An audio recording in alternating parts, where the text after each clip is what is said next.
Bismillahirrahmanirrahim. Assalamualaikum warahmatullahi wabarakatuh. Pada kesempatan kali ini saya akan membacakan kitab. Kitabnya tidak besar dan tidak tebal. Kitabnya kecil dan tipis. Namun yang perlu kita ingat bahwa kitab apapun yang terpenting itu adalah isinya. Setebal apapun, sekecil apapun, tetap yang dipandang adalah isi atau yang diharapkan isi.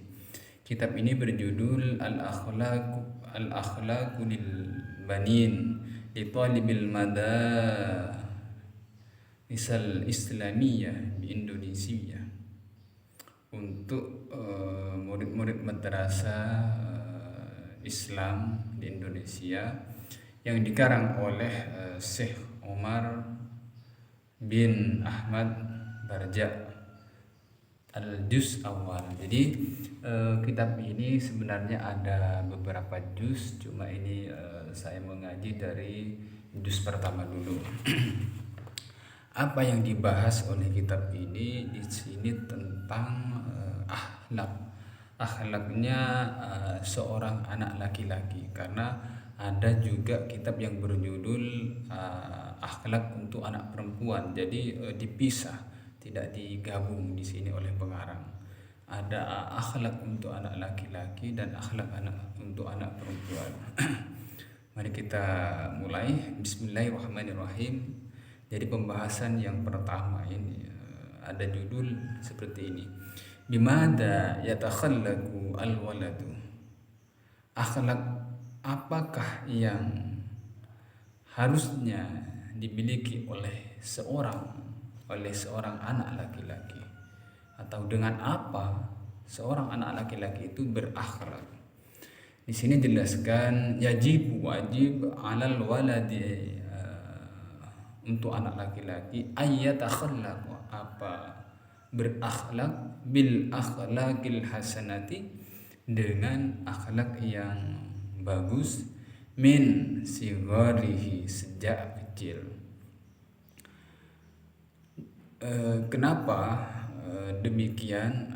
Wajib anak laki-laki itu berakhlak dengan akhlak yang bagus sejak kecil. Kenapa demikian? Lita'isha, agar dia hidup mahbuban, ialah dicintai, fi kibarihi, di masa besarnya, yardo, dan ridho, siapa? Anhu, dari anak laki-laki itu, rabbuhu, siapa? Tuhannya. Wa yuhibbuhu, dan dicintai, mencintai hu, kepada anak itu, ahluhu, siapa? Keluarganya. Wa jami'un nasi, dan mencintai juga siapa? Seluruh manusia. Jadi seorang anak laki-laki jika punya akhlak yang bagus sejak kecil, maka dia itu hidupnya akan dicintai di masa dewasanya. Ketika besar, kalau sudah dari kecil itu sudah punya akhlak yang bagus, maka ketika besar itu menjadi orang yang dicintai. Dan Allah ridha terhadap anak yang punya akhlak yang bagus. Kalau sudah Allah ridha, maka tentu juga keluarganya mencintai. Tidak hanya keluarga, bahkan semua manusia akan senang kepada anak laki-laki yang punya akhlak yang bagus.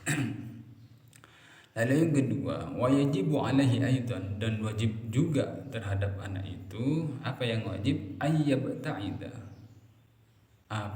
menjauhi siapa anak itu, anil akhlaqi, dari akhlak atau dari tata krama, al-qabihati, yang jelek, yang buruk. Jadi harus menjauh dari akhlak-akhlak yang buruk. Kaila yakuna makruhan, agar supaya tidak ada siapa anak yang punya akhlak yang jelek itu, makruhan ialah dibenci. la yarda dan tidak ridho anhu terhadap anak laki-laki itu rabbuhu siapa Tuhannya, wala yuhibbu dan tidak mencintai hu kepada anak itu, tidak senang hu kepada anak itu, ahlu siapa keluarganya, wala ahadun dan tidak seorang pun dan tidak seorang pun yang senang terhadap anak itu minan nasi dari golongan manusia.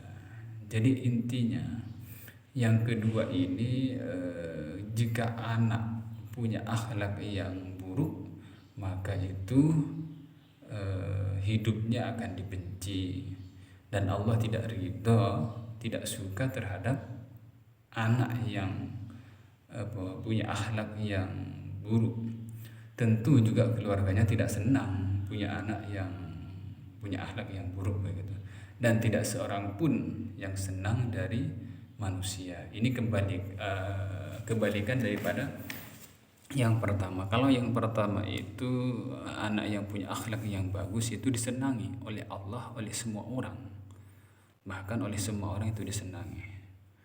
Nah tentu akhlak seorang anak itu tidak luput dari apa yang dia peragakan, tidak jauh dari apa yang diperagakan oleh lingkungan di sekitar itu, lingkungan yang ditempati oleh anak itu.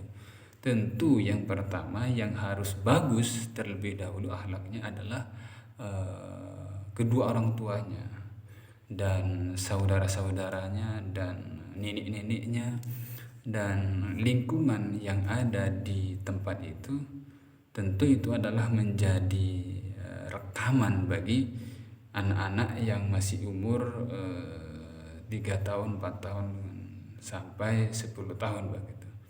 Tentu yang paling dekat terhadap anak itu adalah orang tuanya atau keluarga besar. Oleh karena itu apa yang terekam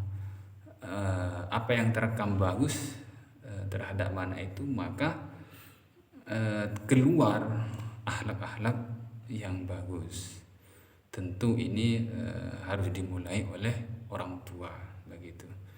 Kalau sudah orang tua tidak berakhlak terhadap anak, maka jangan salahkan anak jika tidak berakhlak kepada orang tuanya. Karena didikan yang pertama yang diterima oleh seorang anak itu tentu kedua orang tuanya. Mudah-mudahan apa yang saya jelaskan daripada isi kitab ini kita bisa mengamalkan, bisa menjadi contoh tauladan terhadap anak-anak kita khususnya begitu.